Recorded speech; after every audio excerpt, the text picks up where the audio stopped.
Bonjour à tous, nous allons vous présenter le premier voyage humain sur la Lune. Pour en savoir plus sur la Lune, les scientifiques de la NASA ont décidé d'envoyer 3 astronautes à la découverte de la Lune. C'est pas mal. Il y a 3 hommes qui ont eu la chance d'aller sur la Lune lors de la mission Apollo 11. Le premier à avoir posé les pieds sur la Lune est Neil Armstrong, qui était par ailleurs le commandant de la mission. Il est célèbre pour avoir prononcé la phrase « C'est un petit pas pour l'homme, un grand pas pour l'humanité ». Il était accompagné d'Edwin Aldrin, pilote du module lunaire d'Apollo 11 et de Michael Collins, qui était resté en orbite autour de la Lune durant la mission Apollo 11. Au total, 12 hommes, tous américains, ont foulé le sol lunaire. Armstrong fut le premier en 1969 et il est mort en 2012, et le dernier fut Cernan en 1972 et il est mort en janvier 2017. La fusée utilisée est Saturn V. Elle a été fabriquée aux États-Unis et pèse 3038 tonnes. Elle fait 110 mètres de haut et possède 3 étages.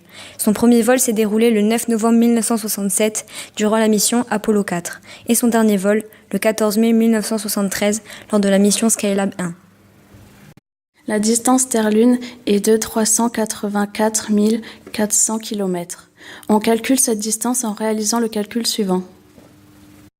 Les astronautes sont restés seulement quelques heures sur la surface de la Lune. En effet, ils y sont restés 21h30.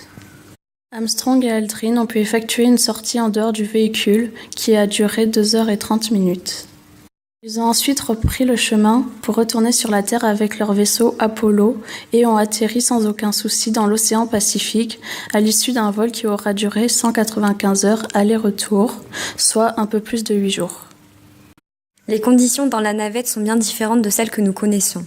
Par exemple, les aliments doivent être compacts à cause de la place très limitée dans la fusée, être légers, nutritifs car les aliments doivent contribuer à une saine alimentation de l'équipage. Les astronautes doivent dormir dans des compartiments de repos individuels de la taille d'une cabine téléphonique qui comprend Un sac de couchage, un oreiller, une lampe, une bouche d'aération ainsi que des objets personnels. Le but de cette excursion était de donner la possibilité aux hommes de marcher sur la Lune, d'installer un réflecteur laser qui sert à envoyer des ondes vers la Terre pour mesurer la distance exacte Terre-Lune, d'installer un sismographe ultrasensible qui enverra un signal électrique dès le moindre tremblement de terre. Ceci a aussi permis de dérouler une feuille d'aluminium conçue pour capter les particules solaires. La question que se posent de nombreuses personnes. Quand pourrons-nous aller sur la Lune en tant que touristes ? Elon Musk, un entrepreneur milliardaire fondateur de la société américaine SpaceX, a conclu un contrat pour 2 passagers qui ont versé près de 250 000 € chacun. Ils réaliseront un voyage autour de la Lune fin 2018. Ce sera le premier vol habité qui va se diriger autour de la Lune depuis la mission Apollo 11 en 1972. On peut en conclure que le voyage Apollo 11 fut un grand pas pour l'homme et les sciences astronomiques. Merci d'avoir regardé cette vidéo.